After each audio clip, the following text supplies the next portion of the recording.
Hello friends, in this video we will see the basic introduction about the Hypermesh software. So Hypermesh is called as the preprocessor in which we are converting a infinite number of element model into a finite number of elements. So if there is any component available, so it can have infinite number of elements. Now if you go on doing the analysis on all these infinite number of elements, it will be rather difficult and time consuming, as well as it will require a very high configuration. So to make it compatible, or to reduce its size of the analysis, what we are doing, we are using a finite element method. So it is not always necessary that you are going to do the analysis on each and every point. So you can convert it into a nodes elements and do the analysis on nodes only, and then interpolate the results. So this is a tool that is used as a preprocessor in the analysis, where we are converting this infinite number of elements into a finite number of elements. Now in this once you open the Hypermesh setup file, so the user profile will be seen to you, and in that user profile there is a application which is selected here, that is a Hypermesh. So different options are also available that we are going to see as well, and also depending upon in which software we are going to do the post processing, you can select the post processing as tool as well, that is the LS-DYNA or ANSYS or Abaqus, so that what will happen, certain buttons which are related to that software gets active, so that it is a user profile we need to select.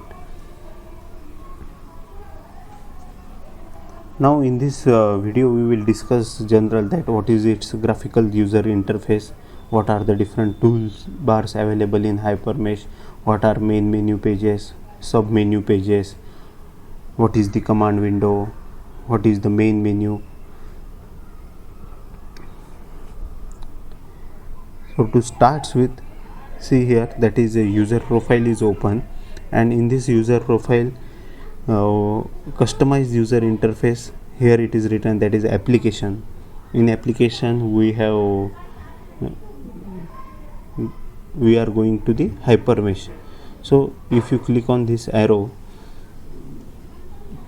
these are the options available, that is Hypermesh, manufacturing solutions, engineering solutions, then basic FEA.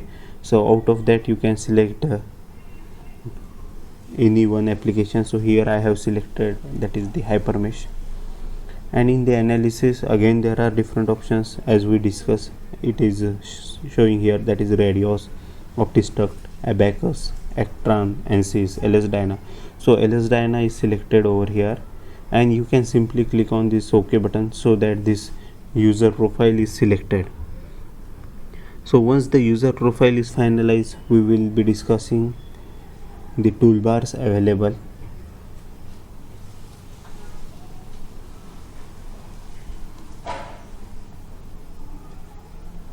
This is just a error that is related to color schemes and windows which we are using, so nothing to worry about it.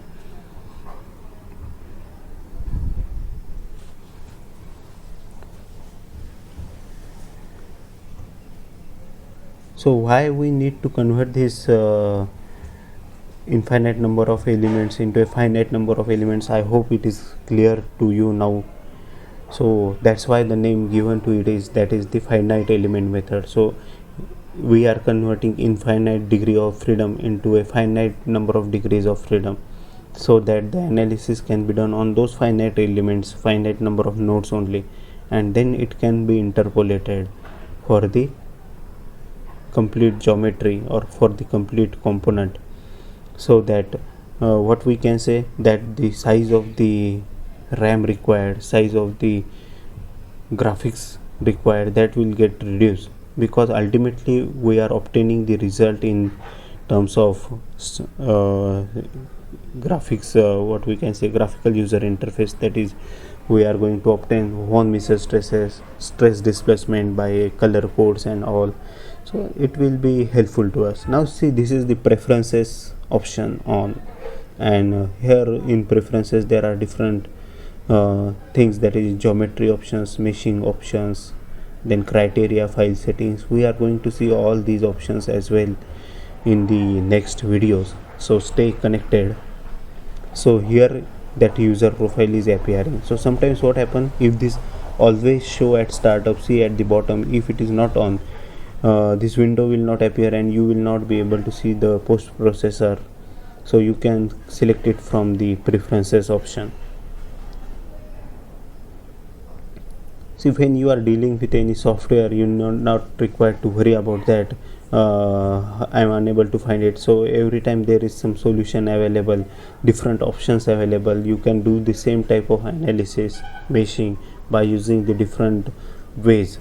So nothing to worry about. Everyone has their own ways to solve it. Everyone has their own way to do the meshing. Ultimate aim is to convert it into a finite number of elements and to maintain the mesh quality. So that is only the aim. You need to maintain the mesh quality. Now this mesh quality is again a new term to you. So mesh quality is what that we will discuss further. So time being, just you can remember, mesh quality means we need to maintain the proper flow in a mesh.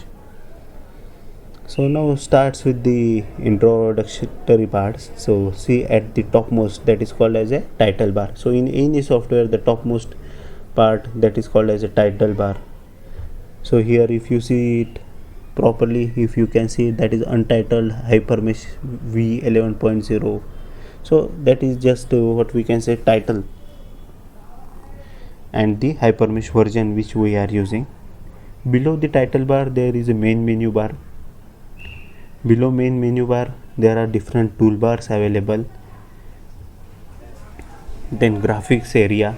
So here when you import the component, that in the graphics area we are able to see it. Then on the right side there are main menu pages, that is geometry, 1D, 2D, then 3D, analysis, tool, post. On its left side there is a main menu pages. So if you click on the geometry button, so in geometry these are the different options available.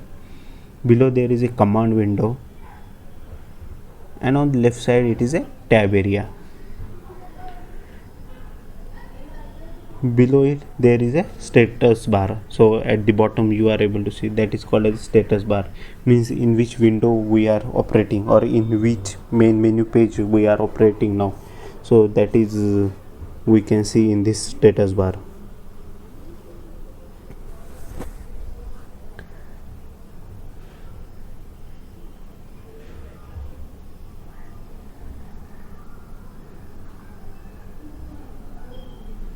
So see, these are the different what we can say nomenclature for the window which we are able to see in the Hypermesh.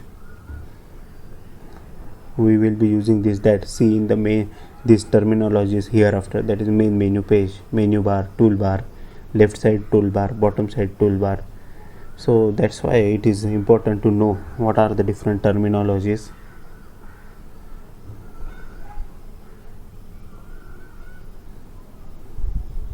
This one, that is a status bar on the bottom side.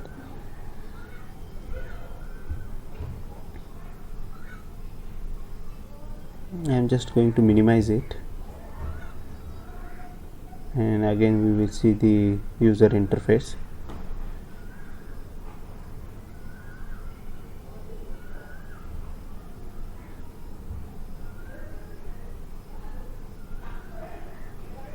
So this is the window. Here it is Untitled Hypermesh version 12.0 and LS-DYNA as the post processor that we have selected. Now see on this right side, that is, since the geometry option is on, in geometry we can create the geometry in Hypermesh as well by using the different options available.